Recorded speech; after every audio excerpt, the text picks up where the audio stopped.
Hello, my name is Matthew Hankinson, and today I'm going to be showing you how to use Zoom's interactive online whiteboard. So Zoom is the web conferencing program that we use here at St. Vincent College. It is also a great way to web conference and chat with other individuals from all sorts of different locations. It's also available from computers, mobile devices, and tablets. So it's pretty much available anywhere that has the internet.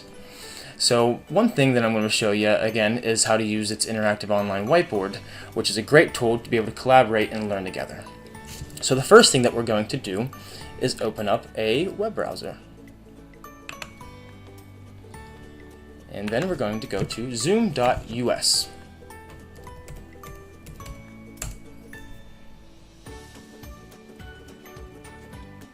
Once there, we're going to go to the top toolbar and click on Sign In.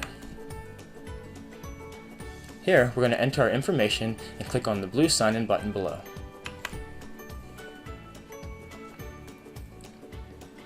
Once you're in Zoom's main page, we're going to go up to the top and click on Host a Meeting.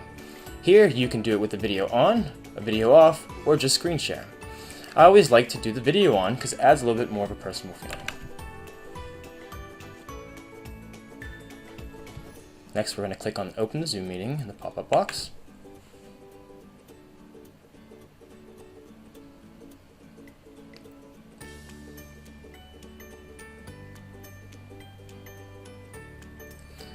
From here, we'll click on Join Audio and Computer.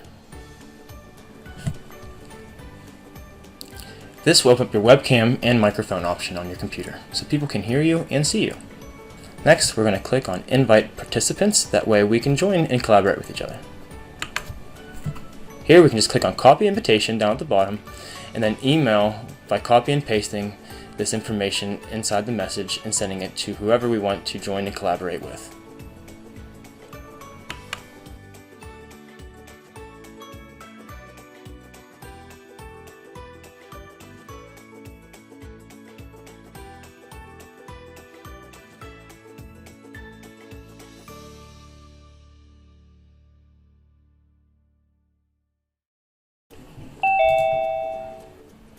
That is the sound of our participant joining. So now I have a partner I'm working with. I'm working with Amanda on a project, and together we're going to work on something within the interactive whiteboard. So how to access the whiteboard. So once we move our cursor here, you'll see there's a little toolbar down at the bottom. We're going to select on the green share button.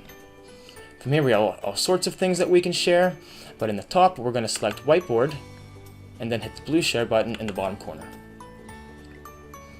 Now you have it, our whiteboard has opened, and we can do all sorts of great collaborative things together. From here, we're going to add things like text. I'm going to add something like welcome. Say if I don't like the welcome, I can change its color and size. All I have to do is go to this toolbar here, go to Format, and say if I want to make it blue, I'm going to select blue. There we go, and then I can go down here, and I can also bold or unbold. I can also change the size of my font. Say if I think it's a little too small, let's make it bigger. There we go. There we have it. That's how you would add text. The next thing we're going to do is draw. So if you go to the draw button, there's all sorts of great things that you can add here. You can add arrows, you can draw arrows, you can draw squares or boxes, you can draw circles, or you can draw just regular lines and just freestyle. So that's what we're going to do. We're going to select this button. Say if I want to make a different color, I'll go to Format. I want to do a bright green. So I'm just going to underline the welcome here. And there you have it. So just wanted to draw something under that. And that's how you would use the draw option. We also have stamps that we can add. Say if you guys are working on ideas in your bigger classroom or a bigger like web conference, something like that, we can add arrows to this. Saying if you want to point out certain ideas, you can add a check mark. If you think certain ideas are great or someone got an idea right, red X if someone got an idea wrong, a gold star if you think someone did an excellent job, heart if you think, hey, this was a fantastic idea and you love it, and then also a question mark if, say, if you're a little confused about the idea. So right next to the stamp option, we have the spotlight. So what spotlighting does is once you select on the spotlight, gives a little red cursor here, and it lets whoever the host is kind of point out where their cursor is so they can kind of point through ideas and kind of work through things together. Right next to that, you also have the eraser option. Say if you want to have too much clutter on there, or some ideas aren't right, all you do is select the eraser option in the toolbar, then go to whatever it is you want to erase, and then you can just click on it, and there you have it, it'll disappear. You can also say, oh no, that was a little too much, I wanted to leave the welcome on there. So right next to the format button, you just select undo, and there you have it. Welcome comes back. You can also redo, say if you want it to disappear, but again, I want to leave it on for these purposes. If you would like to clear your whole whiteboard, you would just go to the very second to the very end, and it's labeled by a trash can. It also says clear under that. It'll clear all drawings, it'll clear everything just you drew, or it'll clear everything that whoever you're collaborating on with has added to your whiteboard. So like I said, this is a great way for people to collaborate together. So where does the collaboration begin? It seems like just the host is doing a whole bunch of adding things and not the person that you're working on it together with. So what we're going to do from here is go to the top. When you kind of hover the top, a toolbar will kind of pop down there. We're going to go down here to where it says more, which is labeled by 3 dots.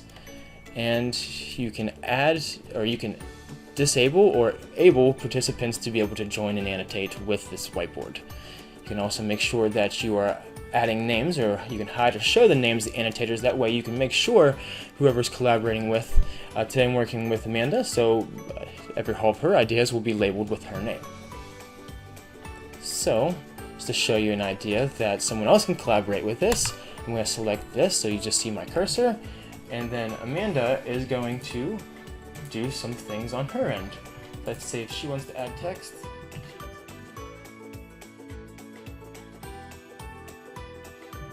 And there you have it. You can see that what Amanda has done is labeled with her name, and things that I have done is labeled by my name. Again, that lets you kind of show who is collaborating within the project, and it also distinguishes the difference between whose ideas are what.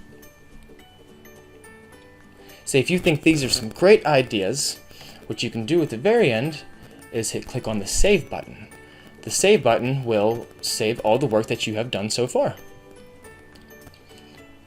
So what I'm going to do right now is click on the eraser. I'm going to erase Amanda's stuff, erase this, and I'm going to show you how to make and create pages within your interactive whiteboard.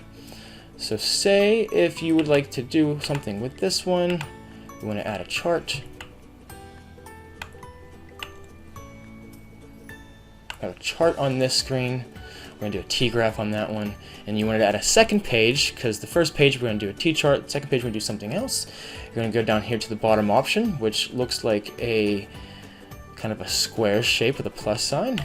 Click on that, and then there you have it. You can see it's page 2. And say we're going to draw something on this one. We want a red T shape here. So we'll click on Format, click on the red button.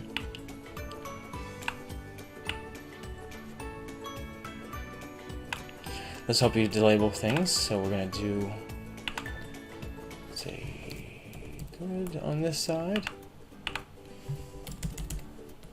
bad on that side. I'm going to select it and kind of move it. All you have to do is hit the select button, and you can move your things here so you can balance them out. And say if you want to do something like good and bad study habits for within education, there you have it. You have a graph on page 2. You can also go back here and go to page 1, and you have the same thing. So there you have it. You have multiple pages. And again, if you would like to save, you just go up here to the Save option, and your whiteboard has been saved.